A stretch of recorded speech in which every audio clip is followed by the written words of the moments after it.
Welcome back, everybody, to hour two. So we're talking about capital cost allowance. We're talking about zero emission vehicles. Zero emission vehicles purchased before 2024 go in class 54, which has a 100% CCA rate. And these have to be used for business, of course. We're not talking about personal use cars. No deductions, right, for your personal use expenses. The maximum amount, though, that goes in class 54 is $55,000. So even if you pay more than that, you're only getting $55,000 of total CCA, no more. And again, there's transitional rules that we're not going to cover. And zero emission, it's pretty specific. Like I have a hybrid, but it's not zero emission, right? It has to either be fully electric or a plug-in hybrid, etc., with a certain capacity. So zero emission vehicle example. In 2022, a new zero emission vehicle was purchased for $100,000. In 2023, it was sold for $20,000. Oh, really went down in value. What are the income tax consequences? So just to note, if a vehicle costs more than $55,000, when you sell it, the proceeds that you actually get multiplied by this formula. And the formula is 55,000 divided by actual cost of the car, which we said was 100,000. So in 2022, we get 100% CCA, but not on the full 100,000, only on a maximum of 55,000, of course.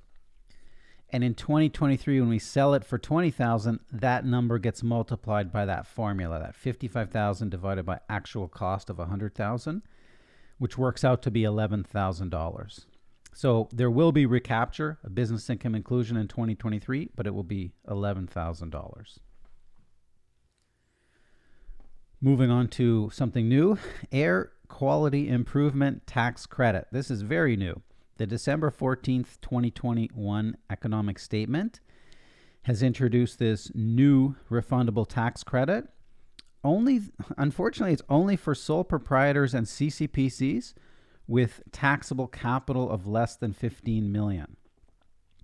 The credit is 25% of qualifying expenses incurred from a very limited period, from September 1, 2021 to December 31, 2022. And basically, if you're a sole proprietor or CCPC, right, with less than 15 million of capital, so you're not too big, and you buy a new HVAC system or a new HEPA filter, then you can get this new credit.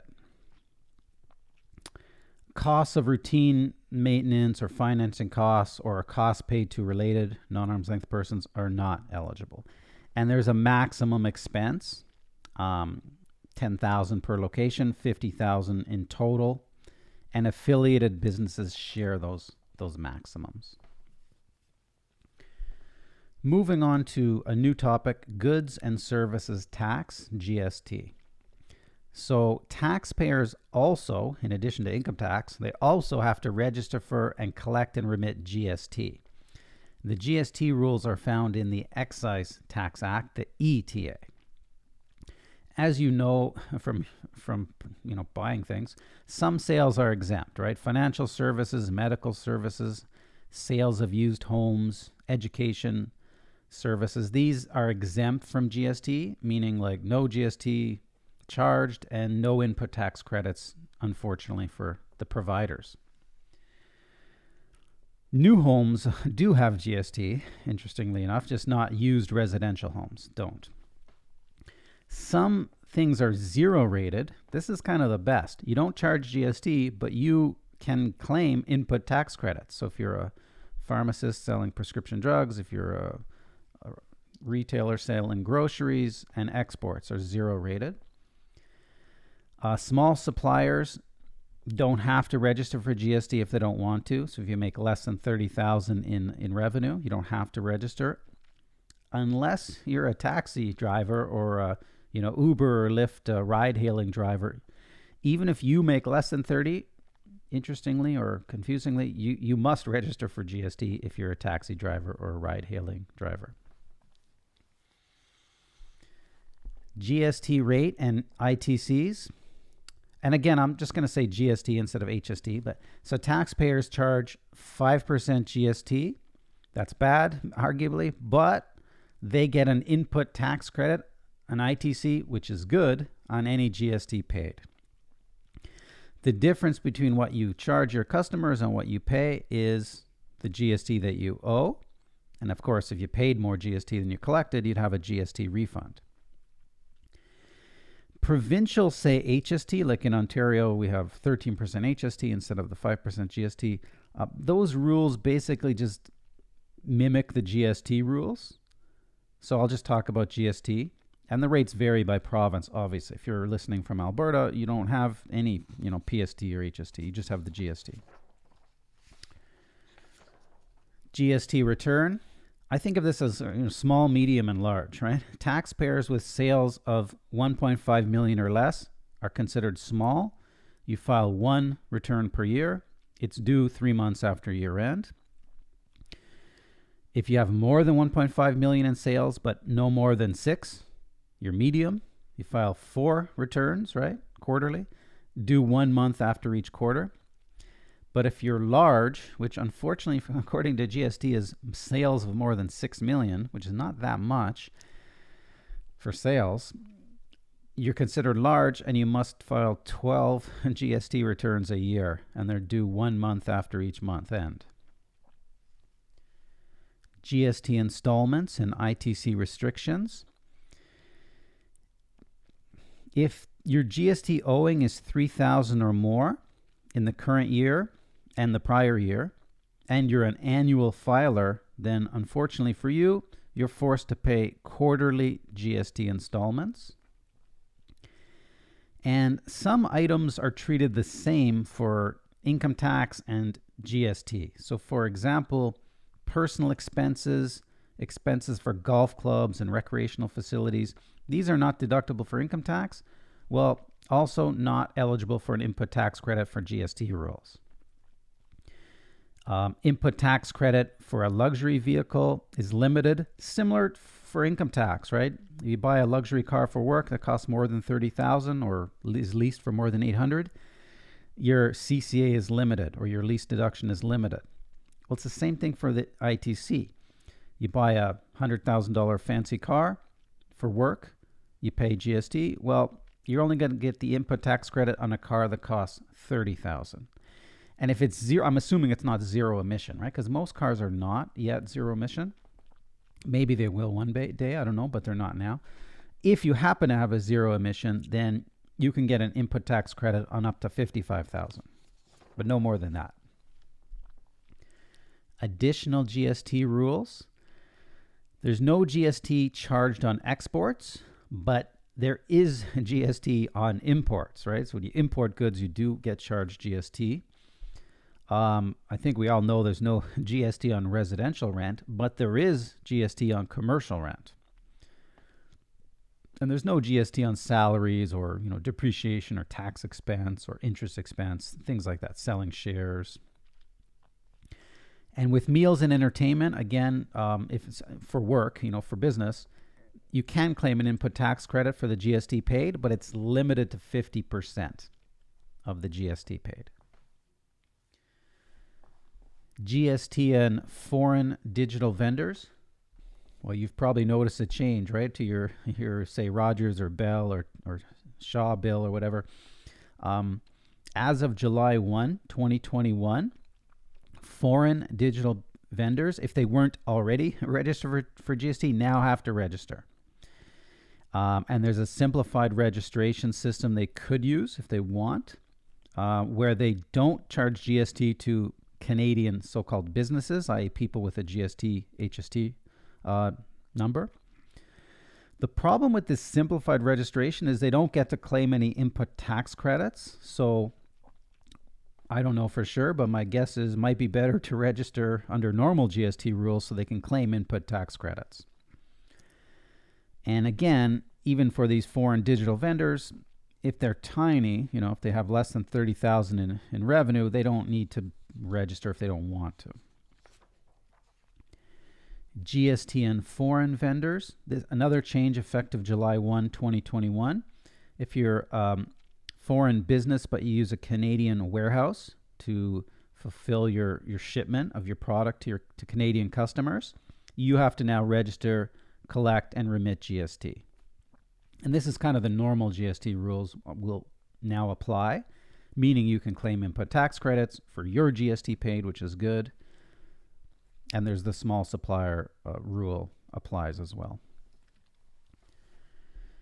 GST and foreign digital platforms. So again, starting July 1, 2021, foreign digital platforms, say like Airbnb, that kind of thing, that offer short-term accommodation in Canada will now need to register and collect GST. So if the property owner isn't registered and charging, then the foreign platform must, right? There's a simplified registration system similar to what I mentioned.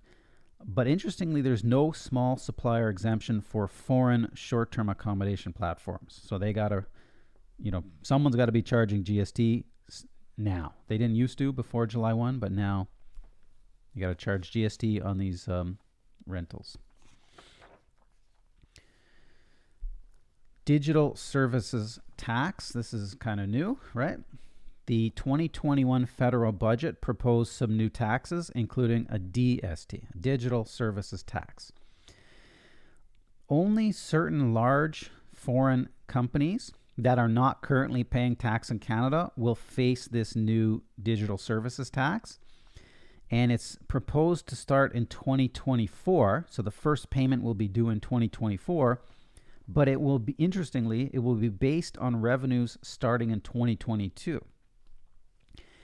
And the proposal is that it will be a 3% tax on revenues, not on income, on revenues, which is obviously a much higher number than income. On revenues, that rely on data and content from Canadians. Now, here's the good news. This new tax will only apply to businesses with gross revenue of 750 million euros or more. So most, small businesses don't have to worry about this. And this is only for, again, foreign digital companies. Now, a recent global tax agreement, an OECD agreement, could and hopefully will lead to Canada canceling this digital services tax if the whole sort of world can agree on a global new DST instead.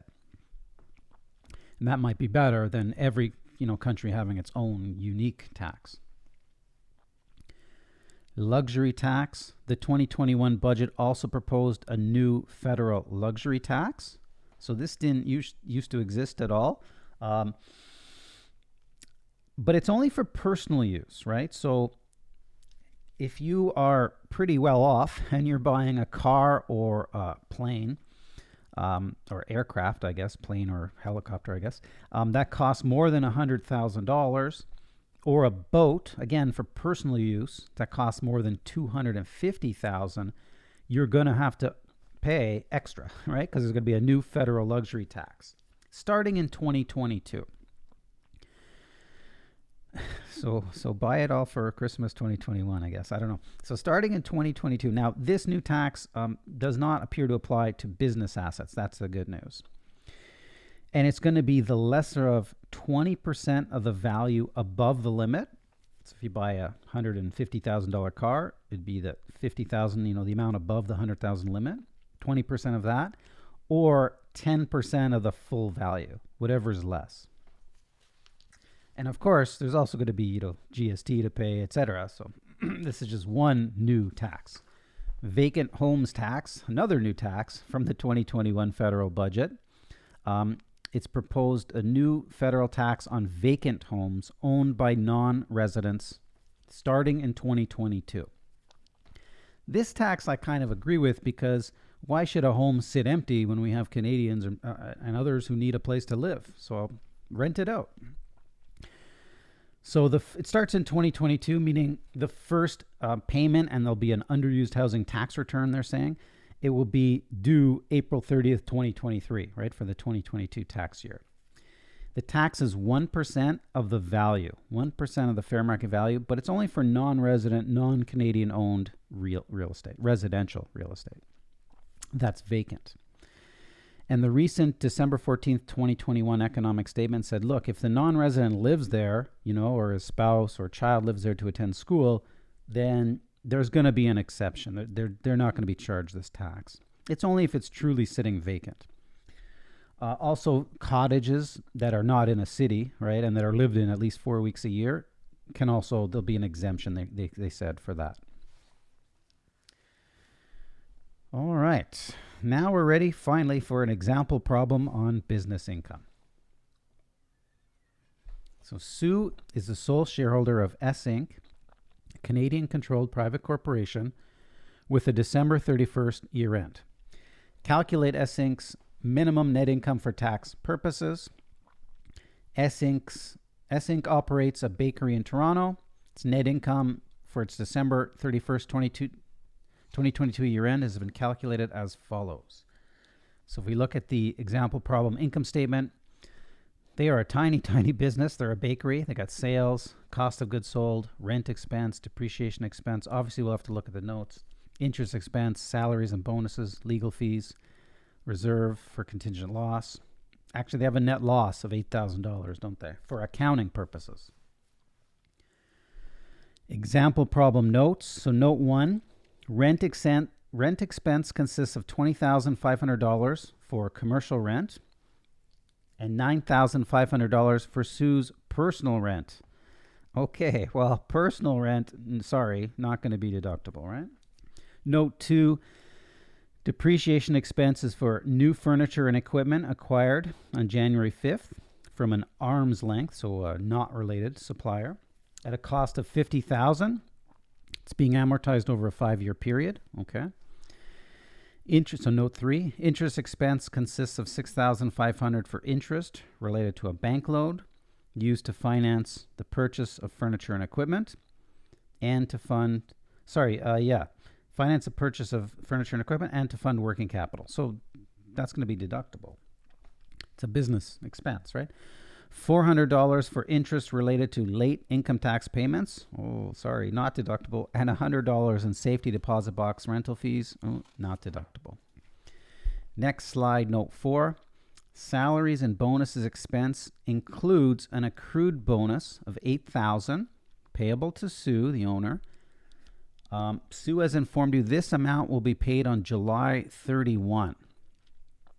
2023. Well, they have a December 31st year end. So if you count the number of days, that's definitely more than 180 days. So that's not good. So note 5, legal and accounting fees consists of $7,500 for ongoing business advice. Okay, deductible.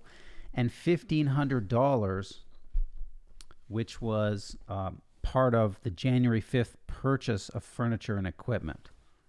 Well, that's going to have to be capitalized. That's not going to be deductible, right? The $1,500. Note 6, a reserve for a contingent loss has been recorded. A corporate customer has complained to Sue and may demand a refund. The bakery's policy is sales are final. No returns are allowed. Good, right? It's food. Can't return food. Sue has estimated the maximum possible refund is $2,000. So again, it's an estimate. Do you think the government likes people deducting estimated expenses? I don't think so, right? Not going to be deductible. Let's flip to the solution. So we start with the accounting net loss of 8, but we got to add back all those non-deductible expenses like the personal rent, the depreciation, the interest expense, the safety deposit box fees, the accrued bonus. That's going to be deductible in the year paid, right? Unless it's paid within 180 days, which she said it's not going to be. The professional fees that are capitalized, the contingent loss, not deductible, added back. So if I flip to the next slide, the good news is they can deduct CCA, right, on the capital asset, which costs $51,500, including the related professional fees.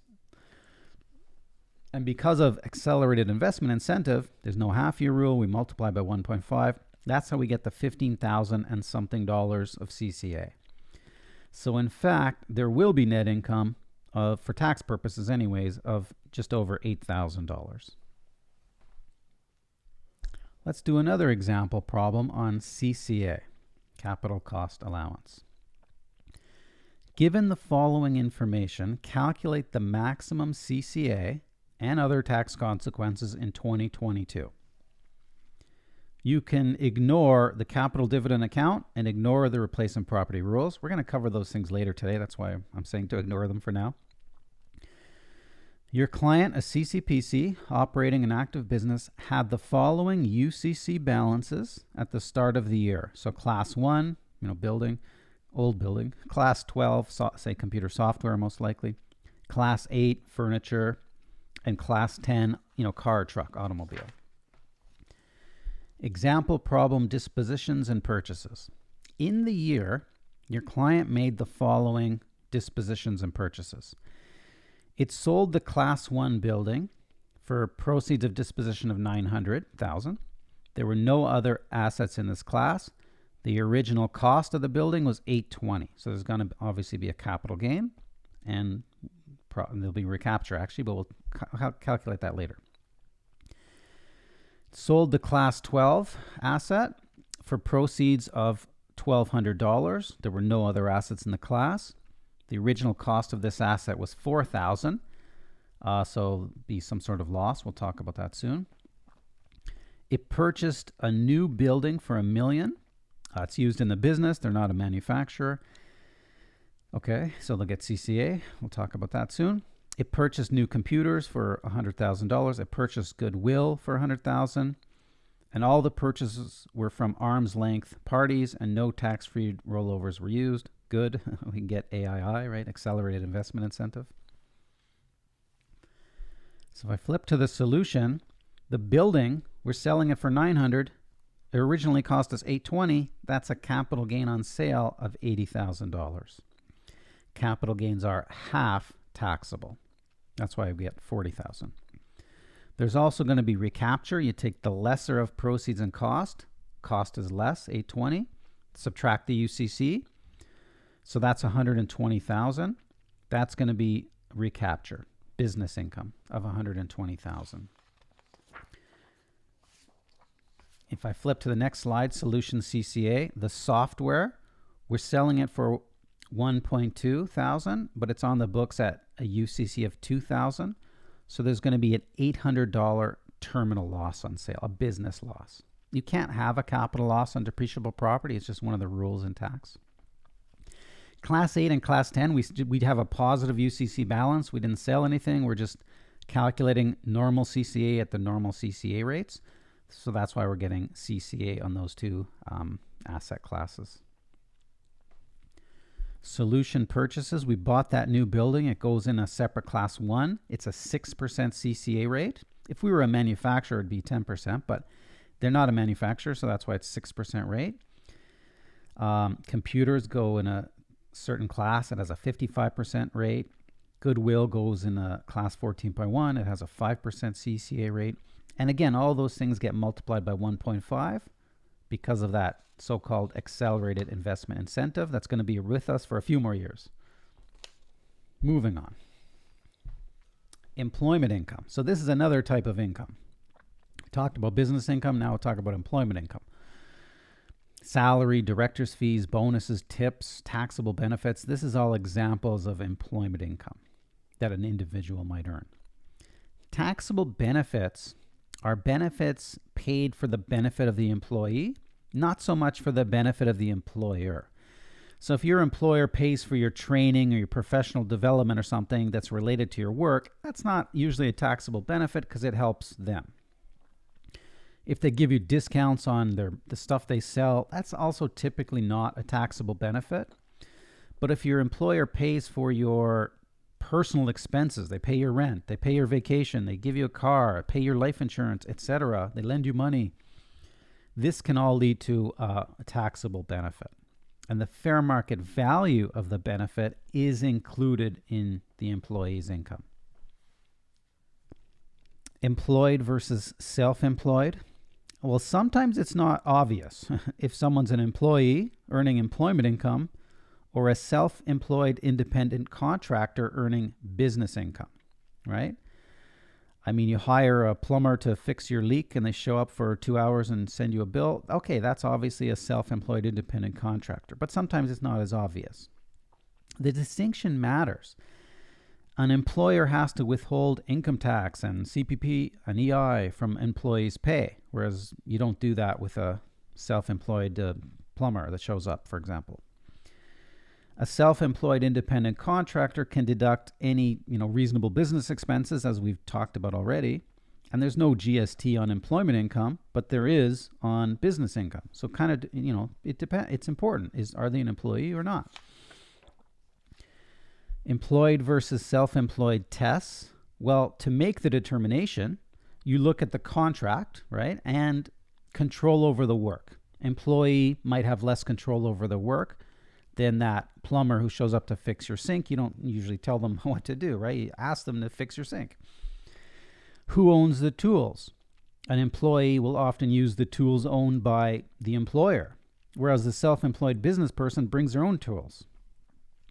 Chance of profit, risk of loss.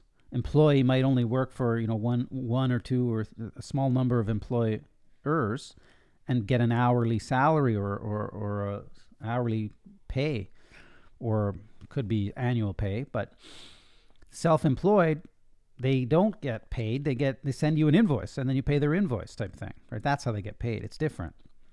And how integrated is the person, right? If you work for only one employer, you're very integrated. That's kind of seems a little bit more like an employee, potentially employer relationship.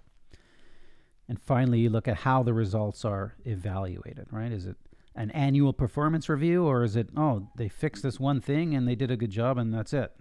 So that's one of the many factors you look at. Automobile benefits. If an employer provides a car or truck to an employee, there's a taxable benefit. And one of them is called a standby charge. It's this formula. It's 2% times the cost of the car, if the car was purchased, times the number of months in the year the car was made available to that employee. If the car is leased, then it's 2/3 times the lease payments. And if insurance is included in the lease payments, then it gets deducted. So if a car is available for the whole year and it's purchased, 2% times 12 is 24%. 24% times the cost of the car. That's a big number, which is not good. Luxury vehicles. For the standby charge, you use the actual cost of the automobile, even if it costs more than $30,000. And you also include GST or HST, even if they're a GST registrant. So this means you have an even bigger amount to pay tax on this taxable benefit. It's an even bigger number, unfortunately. Same thing with the lease. Like if it's a fancy car that costs more than $800 a month, well, for the standby charge calculation, you use the full cost and any GST. Standby charge reduction. Here's the good news. If the automobile, the car or truck, is used more than 50% for business use, you can reduce the standby charge. And it's a formula, but basically it's personal use km divided by some number. And let's just say the number is 20,004 kilometers for now, times the standby charge. Here's how to think about this formula. If your personal use is 0, then this whole thing is going to work out to a 0 and you're going to have no standby charge. In other words, the lower your personal use, the better, right? And how do we get to 20,004? Well, it's some number, and I don't know why the government cannot use round numbers. They never use round numbers. 1,667 kilometers per month. So if it's available the whole year, that's how you get the exact 20,004 kilometers. Operating benefit.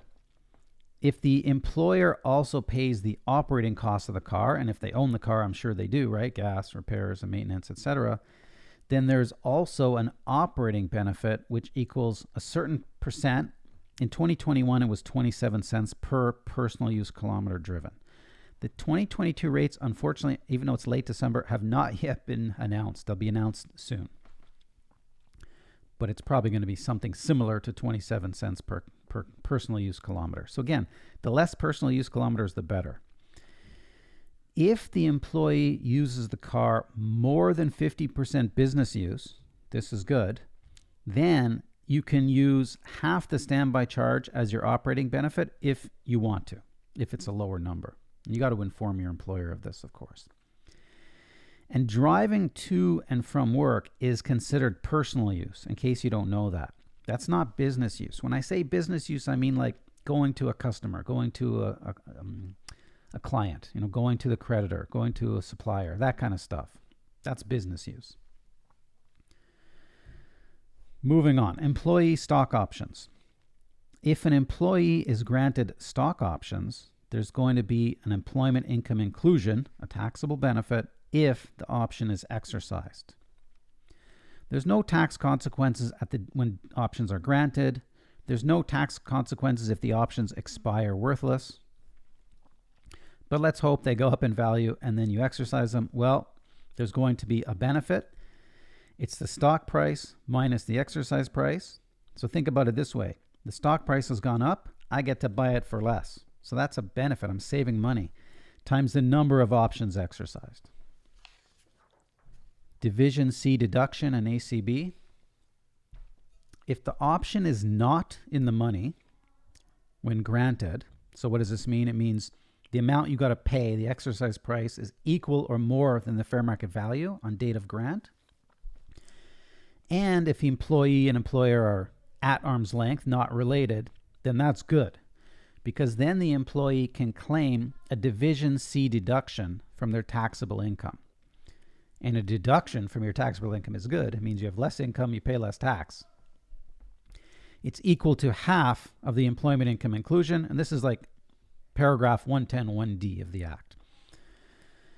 The shares acquired under the stock option will have an ACB equal to the amount paid, the exercise price, plus the full employment inclusion, not the half taxable amount, the full amount. And I'm going to show you an example, but before I do that, a few more things. CCPC employee stock options. If the employee stock options are received from a Canadian-controlled private corporation, a CCPC, and the employee and employer are at arm's length, so not related, right? Then that's also good. The employee can defer the employment income inclusion until the year the shares are sold. So that might be many years in the future. Paying tax later, much better, right, than paying it today. If the employee does not sell the shares for at least 2 years after getting them via the stock option, then that's also good, because the employee can claim a Division C deduction equal to half of the employment income inclusion. Again, this is only if it's a CCPC stock option, etc. You can only get one half deduction, like one of these Division C deductions, either the one I mentioned earlier or the one I'm mentioning now. You can't get them both, unfortunately, right? Employee stock options non-CCPCs. This is kind of new. This 50% stock option deduction that I've been talking about is limited for some large companies for stock options issued after July 1, 2021. There's no change whatsoever to CCPCs, and there's no change whatsoever for non-CCPCs with gross revenue of 500 million or less. But if you're a big non-CCPC, meaning you have more than 500 million in revenue, there's new rules for options issued after July 1, 2021. These new rules only allow the 50% stock option deduction, the 110(1)(d), on up to $200,000 per year of stock option grants per person. And it's based on the fair market value of the shares that vest each year with respect to those options, using the fair market value at the time of grant, which is often a lower number, which is a small bit of good news. Here's the other small bit of good news for these confusing new rules. The company that issues the stock option can now deduct from their income the amount of stock option benefit that does not qualify for the 50% stock option deduction. The general rule, of course, is no deduction for the person, the employer who grants the options. but this is a change for some companies. So let's do an example problem for employee stock options.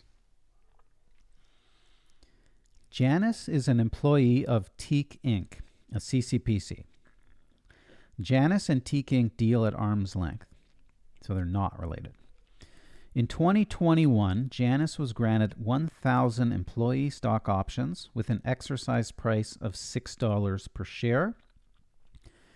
The fair market value of the shares at the time the options were granted was $6 per share. So they're not in the money, right? We have an option to buy a share at $6 and it's currently worth $6, not in the money, which is good. In 2022, Janice exercised all of her options when Teak Inc.'s share price was $10 per share, and Janice plans to sell within 2 years. So we have an option to buy at $6, and it's worth $10. That's good for us, right? So if I flip to the solution, she will have an employment income inclusion equal to 10 minus 6, right? That's that $4 savings essentially she gets for each stock she buys. And she has 1,000 options, so she gets 1,000 shares. She has a benefit of $4,000. She can get the 110 1D deduction, like I mentioned previously, because she deals at arm's length, right, with her employer, and the options were not in the money. So this reduces the $4,000 in half to $2,000. If I flip to the next slide, the employer is a CCPC in this example, and they're dealing at arm's length. So she will not have to include this $2,000 employment income inclusion until the year she sells her shares, which is more good news. And what's the ACB of her $1,000 Teak Inc. shares that she now owns? It's $10,000. The $6,000 she just paid to buy the shares, plus the full $4,000 employment income inclusion. Even though it's only half taxable, the full $4,000 adds to ACB. Moving on to low interest loans. This is another type of benefit, right, that could happen. So if an employee is given a loan with a low interest rate or zero interest rate, that's a taxable benefit because instead of paying normal interest, they're paying zero or less. That interest savings is a taxable benefit. What do I mean by normal interest? Well, there's a prescribed interest rate set each quarter by the federal government. The last time I checked, it was 1%. It's been 1% for a while. So you got to charge at least that, basically, right? You could charge more, but you got to charge at least that.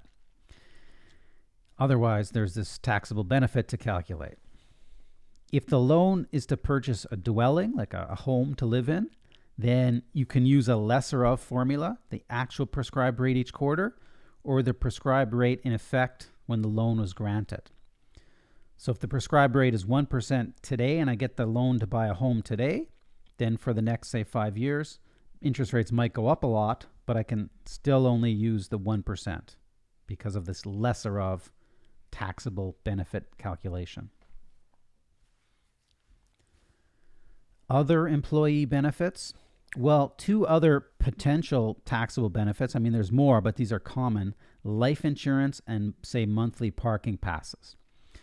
So some employers provide a taxable benefit life insurance, meaning like if the employee dies, their family gets a payout. Those premiums paid are a taxable benefit, right, if they're paid by the employer. Or parking, if you get a parking pass to go to work, right? So I'm not talking about parking at a customer or client. I'm talking about parking at your office, your work. That's a taxable benefit as well, if your employer pays for it. There are some, not many, but some non-taxable employee benefits, and these are good, right? They include health and dental insurance, disability insurance. So as long as it's a group policy and your employer pays it, it's not a taxable benefit to the employee, which is good. One confusing thing, though, with disability insurance, if the employer pays the premium and the employee gets disabled and receives the insurance payout, unfortunately, it becomes taxable. Whereas if the employee pays all the disability insurance premiums, then if they get disabled and receive the payouts from the insurance company, it's received tax-free. So that's an added complication. But for group health and dental insurance, it's great to have the employer pay it, and then it's not a taxable benefit. Registered Retirement Savings Plans, RRSPs. Well, these are wonderful for most people, right? Not so good for low-income people, but if you're middle income, upper income, contributions to the RRSP is allowed as a deduction from your income for tax purposes, and it all grows tax-free.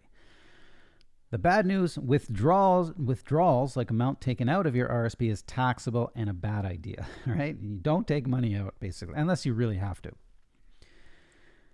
Contributions are limited to a maximum. It's 18% of your earned income, which includes a lot of things, employment income, business income, etc. I won't mention them all. And $29,000 and something in 2022. The amount keeps going up each year based on inflation. If you don't have enough cash to make the maximum contribution, the room doesn't disappear. It carries forward, and you can, if you have more cash next year, you can contribute in a future year. Don't contribute more than the maximum, though, because excess RRSP contributions are subject to a penalty tax of 1% per month. So don't, if you make a mistake, take it out so that you don't get charged this penalty. Home buyers and lifelong learning plan. Taxpayers who are first-time home buyers can withdraw up to $35,000 from their RRSP to purchase a home. It's better not to take it out because then, it's growing tax-free. But if you need the cash to make the down payment, you can take it out. But you do have to repay it to your RRSP, and you don't get another deduction, of course. Taxpayers can also withdraw $10,000 per year to a maximum of $20,000 to pay for post-secondary, college or university for them or for their spouse. But again, you got to repay this amount to your RRSP. So it's always better if you have other cash to use that other cash. But many people don't, and that's why they have these two policies that let you take money out without including it in income. But you do have to repay it. RRSP and age 71. Well, you can't have an RRSP after you're, when you're 72. Let's put it that way. So what you have to do is in the year you turn 71, like before December 31st, you got to either take everything out of your RRSP, which is bad because then you pay tax on it all, or this is better, convert the RRSP to an RRIF or RIF for short, right? A Registered Retirement Income Fund. A RIF also grows tax-free, but once you set it up, say in the year you turn 71, you can no longer add more funds to it, unfortunately. And in fact, you have to take a little bit out each year, right? And include the amount withdrawn in your income each year too. RRSP borrowings. If a taxpayer borrows money to earn tax-free income, then unfortunately the interest expense is not deductible, right? So if you borrow money normally to earn income, it's taxable. It's a tax deductible expense, I meant to say. But if you borrow money to contribute to an RRSP or to contribute to your tax-free savings account, just to give two examples, unfortunately that interest expense would not be tax deductible. And if the taxpayer has a work pension, an RPP, then they'll have a pension adjustment, which would lower the amount that they can contribute, unfortunately, to their RRSP.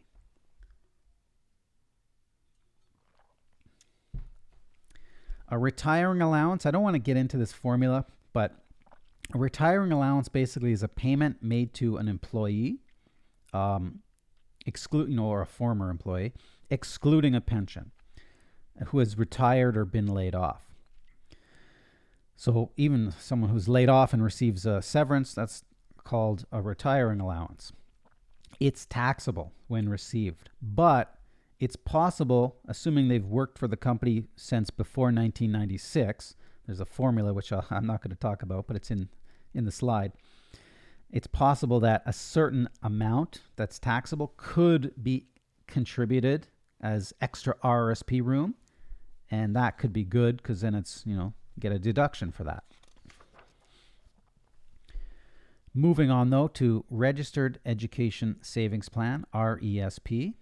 These are great. They allow taxpayers to save money for their children or grandchildren's university or college. It's not like an RRSP though. There's no deduction when you contribute funds, unfortunately, right?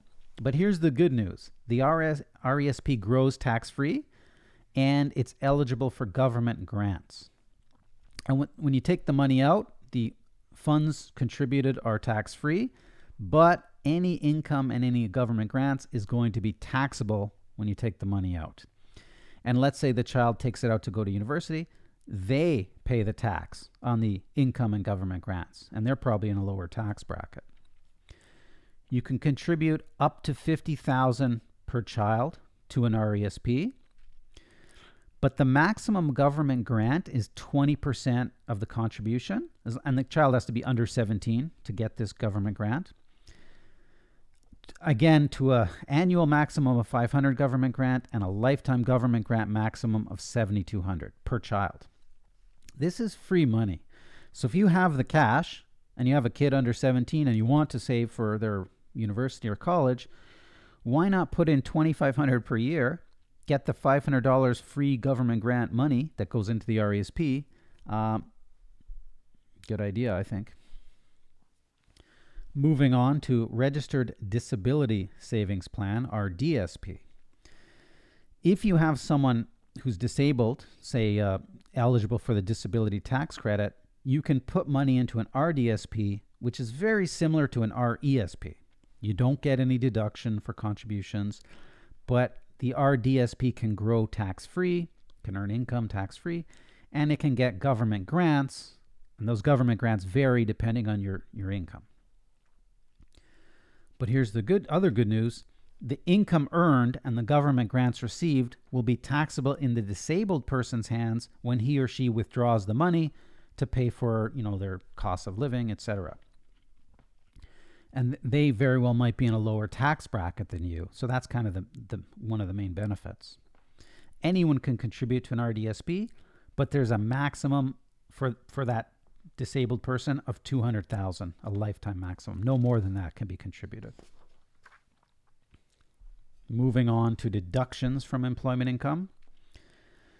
An employee can deduct some expenses incurred to earn income, as long as they don't get a reimbursement, right? Because if you get a reimbursement from your employer, you didn't really pay it. But it has to be for work-related expenses, so travel for work, automobile expenses for work, professional dues, union dues, these are deductible. A commissioned salesperson can deduct even more things because they can deduct reasonable selling expenses as well. Home office. An employee can deduct home office expenses, but only if the home office is the place where they principally perform their work, or the home office is used exclusively for work and they meet customers or clients there. Now, I hate saying the word COVID, but due to COVID, they have simplified the process for home office expenses for 3 years, 2020, 2021, and 2022. And the December 14th, 2021 fall economic statement said, if you need to work from home due to COVID, you'll be able to claim $500 in 2021 and 2022 home office expenses without tracking detailed expenses, without having to get a form signed from your employer, for example, as well. So it's easier now for temporarily to claim home office expenses. Home office limits. So under normal rules, home office expenses cannot create or increase a loss from employment. And so again, if you're not using the simplified $500, how do you do it? You calculate your home office expenses and you prorate them basically based on the size of your home office compared to your size of your home. If you're doing the simplified method, you just get the 500. You don't have to do this, right? But if you have a lot of expenses, you may want to do the normal method, which is calculating how big is my home office, what are my total expenses, etc. If it's 1/10 of your house, then it's 1/10 of your rent, for example. Most employees with home office cannot deduct mortgage interest, property tax, or insurance, What can they deduct? Rent, maintenance, utilities, home internet fees. If you're a commissioned salesperson, you can deduct more home office expenses. You can deduct the ones I just mentioned, plus property tax, plus insurance, but not mortgage interest. If you're self-employed, you can deduct even more. Or you can deduct everything I just said, plus, mortgage interest, property tax, insurance, etc. Moving on to spousal and child support. Spousal support payments in the year are deductible, typically, and to the payer, right? But taxable to the person receiving them. It's like income. Child support is very different, right? And child support might be paid to the adult, but it's still, if it's for child support, it's not deductible and not taxable. It's a personal expense, right? Paying for your kids, personal expense. Moving on to child care expenses. Kids are expensive, right? If there's two spouses, only the lower income spouse can deduct child care expenses. So daycare, babysitting, summer camps, those kind of things. And the maximum deduction is limited to a big calculation. It's the least of three things. A, actual amount spent. B, 2/3 of your earned income. So if we pause there, if you have two spouses and one doesn't have any earned income, he or she doesn't work, 2/3 of zero is zero. Unfortunately, no deduction for that couple, for that person, for that family, I should say. And C, some number, right? 8,000 per kid, aged 6 and under, 5,000 per kid, aged 7 to 16. And when I say actual amount spent, there's a further limitation. Camp or boarding school, there's a limit of $200 per week, even though these things often cost way more. The actual cost is deemed to be, if it costs more, $200 per week if your kid is 6 or under, and $125 per week if your kid is 7 to 16. Children who are disabled have higher limits. I won't mention them, but they're written in the slide. Earned income and moving expenses. Earned income for purposes of child care expense deduction is not the same as for RRSP. It includes way less things. It basically only includes employment income and business income, nothing else. And no child care expenses are allowed for children who are 17 or older, unless they're disabled. If a taxpayer, so moving on to moving expenses, if a taxpayer moves at least 40 kilometers closer or more, right, not less, 40 kilometers or more closer to a new work location, then they can deduct moving expenses. But the deduction, of course, is limited to the income from the new work location. But excess costs can be carried forward and claimed in a future year. Moving expenses, anyone who's moved knows there's a lot, right? Travel fees, paying the moving company, storage costs, costs related to selling your old home, lease cancellation costs, these are all deductible as moving expenses. In fact, legal fees and land transfer fees on the new home are also deductible as moving expenses as long as you're selling your old home as well.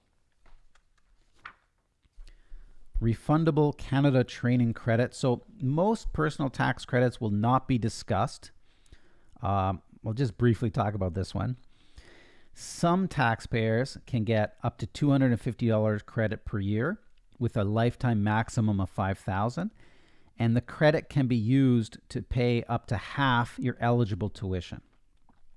But unfortunately, to get the $250 credit each year, you have to be a Canadian resident, which makes sense, but you also have to meet every one of these things. Right? It's not easy to get this credit.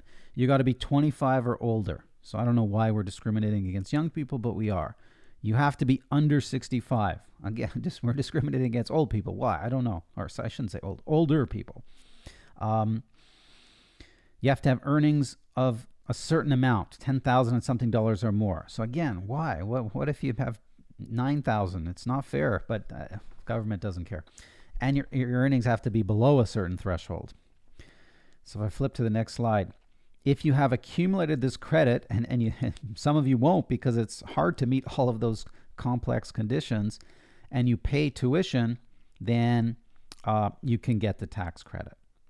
And the credit will be the lesser of the balance you've accumulated and half the eligible tuition fees paid to that Canadian university or college or that accredited post-secondary institution. Any training credit received lowers the tuition fees that you can claim as a tuition tax credit. So that's another frustrating point with these credits. And these credits just disappear. I don't know why. This seems so unfair. They disappear in the year at the end of the year, you turn 65. So government just likes to make credits very complicated, don't they? Let's do an example problem on personal tax. Your client, Robin, wants you to compute her 2022 net income for tax purposes. And you learn the following. Robin earns a salary of $100,000. Her employer provided her with a car. She used the car 8,000 km for work purposes and 4,000 km for personal use. So that's 12,000 km total, mostly work, right? Her employer purchased the car for $25,000. 2. Robin contributed $22,000 to her RRSP. She has unused contribution room carried forward of $8,500, and her 2021 income, so last year's income, consists of salary of $90,000 and taxable capital gains of $10,000. Well, taxable capital gains is not earned income, but let's keep reading. 3. Robin incurred the following expenses: daycare expense for her 11-year-old son, $12,000. Moving expenses of $2,000. She's single. The moving expenses relate to the cost of moving her furniture, and she moved in 2022 to a house that is 40 km closer to her new work location. So we flip to the solution. Obviously, the salary of $100,000 is taxable. She's going to also have a standby charge. The car cost $25,000. The car was available all year, so it's 2% times 12. $6,000 potentially is the standby charge. What a big number. But because she used the car more than 50% for business use, she can reduce the standby charge by that formula. And her personal use kilometers is only 4,000, so it's 4,000 divided by that weird number, 20,004, times the standby charge of 6. So what's the standby charge? $1,200. And for the operating benefit, we can use the 27 cents per kilometer. And again, I'm using 2021 rates because the 2022 rates have not yet been released. They'll be released very soon, but haven't been released yet, even though it's late December. Or you could also use half the standby charge, which is less, $600. So that's what we'll use. So her employment income is $101,800. Solution RRSP. She has unused room carried forward, plus she can add the lesser of $29,000 and something and 18% of her prior year's earned income. Prior year's earned income is just the $90,000 of salary in this case. So what's her contribution room? It's $24,700. She has enough. She can contribute the $22,000 and deduct that amount. I mean, she already contributed, so she can deduct it, though. It's not too much. Childcare deduction, she can deduct $5,000. We have to flip to the next slide. Solution childcare expenses. It's limited to the least of three things. It's a big calculation. The actual amount spent for daycare, $12,000, or she has one child between the ages of 7 and 16, so it's limited to $5,000, or 2/3 of her earned income, which means her employment income in this case. So $5,000 is the lowest of, that's the amount. And she can deduct moving expenses of $2,000. So her net income for tax purposes is quite a bit lower. It's $72,800. Installments and late payments. Individuals who owe $3,000 in tax in the year, maybe it's 2022, and who owed $3,000 in any one of the prior 2 years must pay quarterly installments next year, due March 15th, June 15th, September 15th, December 15th. If you don't pay your installments or you pay them late, you're charged non-deductible interest. Same thing if you pay your taxes owing late, and it's equal to the prescribed rate plus 4%. So last time I checked, prescribed rate is 1%. So you would owe 5% interest on late taxes. Don't pay your taxes late. I know sometimes people have no cash and they're forced to, but try to get the money somewhere else to avoid this non-deductible, relatively high interest charge. Calculation of installments. Installments are the least of three things. A, 1/4 of your estimated current year's taxes. And that can be good if you expect to make less money this year. But if you underestimate, unfortunately, you got to pay tax on your underpaid installments, right? So that's not good. B, you could pay 1/4 of last year's taxes owing as this year's installments. Or C, you could pay 1/4 of taxes owing from 2 years ago for the first two installments, and then 1/4 of last year's taxes owing, minus the two payments you already made, of course, for the next two. And option C, of course, works out to the exact same total amount of option B, but it's sometimes easier because you may not know,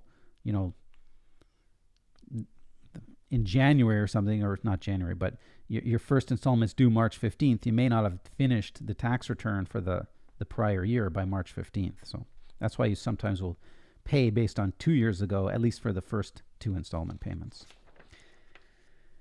Well, I just looked at the clock, and I think this brings us to the end of hour 2. I hope to see you all in hour 3. Thank you so much for joining us.